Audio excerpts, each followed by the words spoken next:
Hello everyone. सो अगर मैं बोलूँ कि मेरा ट्रेडिंग का जो एक्यूरेसी है 75% है, तो आपके दिमाग में क्या आएगा कि 15 ट्रेडिंग सेशंस मेरा प्रॉफिटेबल शायद रहा होगा। 20 ट्रेडिंग सेशंस में एवरेज जो एक मंथ में ट्रेडिंग सेशंस होते हैं वो 22 होते हैं, लेकिन एवरेज अगर आप 20 मान के चलो तो 15 ट्रेड मेरा प्रॉफिटेबल है। तभी तो मैं बोल रहा हूँ कि मेरा एक्यूरेसी 75% है, लेकिन ये एक अधूरा सच है। एंड जब आप ट्रेड करते हो या फिर ऑप्शन बाइंग करो या फिर ऑप्शन सेलिंग करो, जिसका मैथमेटिक्स बहुत स्ट्रॉन्ग है वो चीज़ों को बहुत अच्छे तरीके से जज कर पाता है। एंड अगर आप एक सिस्टमेटिक ट्रेडर हो तो आपका जो इक्विटी कर्व होगा ना वो बहुत स्मूथ होगा। एंड अगर आप थोड़ा गैम्बलिंग माइंडसेट का हो, ज़्यादातर लोग ऐसा ही होता है, क्योंकि ज़्यादातर ट्रेडर्स का क्वांटिटी साइज़ कभी कांस्टेंट नहीं रहता, कभी वो घटाता है कभी बढ़ाता है। जब उसका लॉस हो जाता है तो उसको रिकवर करने के चक्कर में क्वांटिटी बढ़ा देता है, या फिर प्रॉफिट जब ज़्यादा होता है तो और ज़्यादा बढ़ा देता है ज़्यादा प्रॉफिट करने की लालच में। तो उसका जो इक्विटी कर्व है बहुत ही जिगजैग पैटर्न में होता है। तो ये आप जब देखोगे उसका इक्विटी कर्व तो समझ में आ जाएगा। तो जो मैं बोल रहा था कि मैं अगर आपको बोलूँ कि मेरा एक्यूरेसी 75% है, तो आप क्या सोचोगे कि 20 ट्रेडिंग सेशन में 15 ट्रेडिंग सेशंस मेरा प्रॉफिटेबल है।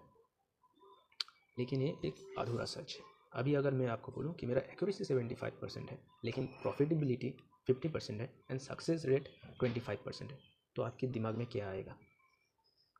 कुछ भी नहीं। आप सोचोगे बंदा बोलना क्या चाह रहा है।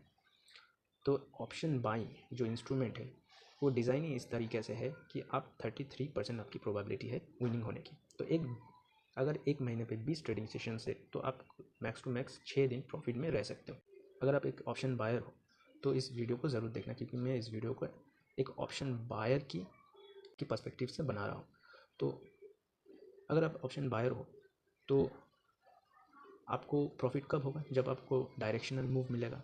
एंड आपको लॉस कब होगा? जब आपके अगेंस्ट में मार्केट जाएगा या फिर रेंज बाउंड रहेगा, क्योंकि ऑप्शन बाइंग में थीटा डी क्या होता है प्रीमियम में। एंड ये एक ऑप्शन बायर के लिए बहुत बड़ा क्या होता है, ड्रॉबैक होता है। तो अगर आपको प्रॉफिटेबल रहना है और 6 दिन आपको सिर्फ प्रॉफिट मिल सकता है, तो आपको क्या करना होगा? एक आपका रिस्क रिवॉर्ड रेशियो उसको इंक्रीज़ करना पड़ेगा, एंड आपका जो नंबर ऑफ़ ट्रेड्स है उसको घटाना पड़ेगा। एंड तीसरा क्या है, आपकी माइंडसेट उसको बहुत स्ट्रांग होना चाहिए। अदरवाइज़ आप ऑप्शन बाइंग पे सस्टेन नहीं कर पाओगे। अब जो 6 दिन प्रॉफिट होगा, क्या इस 6 दिन को ही आप कैप्चर कर पाओगे? इसका प्रोबेबिलिटी क्या 100% है? The answer is no. 6 दिन में 6 दिन ही आप प्रॉफिट में रहोगे, ये गारंटीड बिल्कुल भी नहीं है। तो फिर क्या करना पड़ेगा?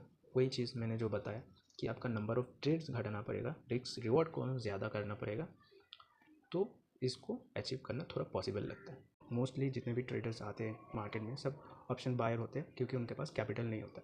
अगर मैं एक ऑप्शन बायर हूँ एंड ऑप्शन बाइंग की फंक्शन को देखूँ, तो अगर 20 ट्रेडिंग सेशन है, 20 ट्रेडिंग सेशन में मेरा 6 दिन ही प्रॉफिट हो सकता है एंड बाकी दिन मेरा लॉस होगा, ये कन्फर्म है। तो अगर बाकी दिन मेरा लॉस होगा, मतलब 14 दिन अगर मुझे लॉस होगा, तो मैं क्या एक ऐसा सिस्टम बिल्ड कर सकता हूँ जहाँ पे मैं इस नॉइज़ को कट आउट कर सकूँ? तो मैं जो करता हूँ यूजुअली उसी चीज़ को मैं आपको बता रहा हूँ। तो मैं यूजुअली जो चीज़ करता हूँ उसी चीज़ को मैं बता रहा हूँ। अगर मेरा सक्सेस रेट सिर्फ 33% है, अगर 6 दिन मेरा सिर्फ प्रॉफिट हो सकता है, तो मैं क्या कर सकता हूँ कि मेरा ट्रेडिंग डेज़ है उसको थोड़ा कम कर सकता हूँ।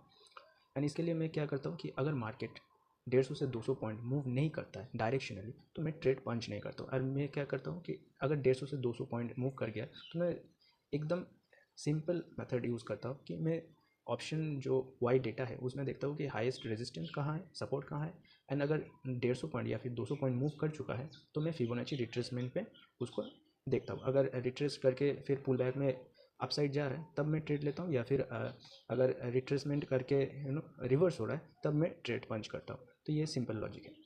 अभी सोचो इससे क्या होता है कि मार्केट में जो साइड वाइज डेज है उसमें मेरा ट्रेड एग्जीक्यूट नहीं होता है। तो क्या होता है कि ऑटोमेटिकली मेरा जो एक्स्ट्रा नॉइज़ है वो कट आउट हो जाता है। एंड दूसरा है कि ऑप्शन में आप अगर देखोगे कि प्रीमियम में थीटा डी का होता है, एंड ये ऑप्शन बार के लिए बहुत ही एक ड्रॉबैक है। तो मैं यूजुअली क्या करता हूँ कि मैं जो करेंट एक्सपायरी का प्रीमियम्स है उसको मैं नहीं लेता हूँ, मैं सेकेंड या फिर थर्ड वीक का लेता हूँ। इससे क्या होता है, जो प्रीमियम है वो डीके थोड़ा कम होता है। ऑप्शन बाइंग अगर आप पोजिशनल कर रहे हो तो बाई वीकली जो एक्सपायरी होता है उसमें टाइम डीके सबसे ज़्यादा होता है। तो इस चीज़ को थोड़ा ध्यान रखना। तो अभी क्या होता है कि जब मैं ट्रेड पंच करता हूँ, जो मेरा ट्रेड आता है, तो लगभग आप मान के चलिए कि 8 से 10 ट्रेड आता है। एंड 8 से जो 10 ट्रेड मिलता है उसमें भी मेरा जो विनिंग रेट है वो 50% है। दैट मीन्स कि अगर 8 ट्रेड मिलता है उसमें से 6 ट्रेड मेरा प्रॉफिटेबल होता है, लेकिन 2 ट्रेड मेरा लॉस जाता है। अगर 2 ट्रेड अगर आप उसको सेटअप करोगे तो मोटा मोटी क्या होता है कि 4 ट्रेड आपका प्रॉफिटेबल रहेगा। एंड उसके साथ क्या मैं रिस्क रिवॉर्ड क्या मैनेज करता हूँ, तो मैं 1:2 लेने की कोशिश करता हूँ। इस बेसिस पे जो मेरा नेट पॉइंट्स है वो ज़्यादा रहता है। अगर आप 10 डेज़ को 100% मान लो तो 6 डेज़ अगर आप प्रॉफिटेबल रहते हो तो आपकी एक्यूरेसी कितना बनता है 60%। एंड अगर आप 8 ट्रेड मिलता है एंड उसमें अगर 6 डेज़ आपका प्रॉफिटेबल रहता है तो फिर आपका एक्यूरेसी कितना बनता है 75%। लेकिन उसमें से आधा ट्रेड मेरा स्टॉप लॉस हिट करता है। कभी कभी ऐसा भी होता है कि स्टॉप लॉस हिट करके फिर टारगेट पे जाता है, लेकिन मैं री एंट्री नहीं करता हूँ, एक दिन में एक ही ट्रेड एग्जीक्यूट करता हूँ। अगर मेरा मैक्सिमम लॉस जो है वो हिट हो चुका है उसके बाद होप करना एकदम बेवकूफ़ी है। ये सोच के कि मैं अगला एक ट्रेड पंच करूँ एंड कम क्वांटिटी में करूँ तो मेरा लॉस जो है थोड़ा रिकवर हो जाए, लेकिन ये गारंटीड नहीं है कि वो लॉस आपका रिकवर करके दे। हो सकता है कि वो और भी थोड़ा वाइडेंट हो जाए, थोड़ा बढ़ जाए। तो इससे अच्छा है कि एक दिन में एक ही ट्रेड करो एंड क्लोज करो, या तो टारगेट लो या फिर स्टॉप लॉस। तो अगर मुझे 8 ट्रेड मिलता है, 8 ट्रेड में मेरा 6 ट्रेड प्रॉफिटेबल रहता है तो मेरा एक्यूरेसी बन जाता है कि 75%। लेकिन जो विनिंग प्रोबेबिलिटी है वो 50% है। एंड टोटल मंथ पे अगर मैं कैलकुलेट करूँ कितना मुझे प्रॉफिट हुआ, कितना डेज़ में प्रॉफिटेबल रहा, तो वो सिर्फ 4 दिन। तो पूरा जो सक्सेस रेट बनता है वो 25% के आसपास बनता है। एंड अगर मैं बहुत ही अच्छा ट्रेडर हूँ या फिर आप भी हो, तब भी ये जो सक्सेस रेट है 30 के ऊपर जा ही नहीं सकता। तो अगली बार जब कोई आपको बोले कि मेरा एक्यूरेसी 75% है तो उससे ज़रा पूछ लेना कि आपका नंबर ऑफ़ ट्रेड्स कितना है एंड आपका विनिंग प्रोबेबिलिटी क्या है, तो आप उसका सक्सेस रेट निकाल पाओगे। तो इस वीडियो को बनाने की मकसद यही था कि अगर आपका मैथमेटिक्स थोड़ा अच्छा है तो आप चीज़ों को बहुत अच्छे से जज कर पाओगे कि एक्यूरेसी उतना मैटर नहीं करता।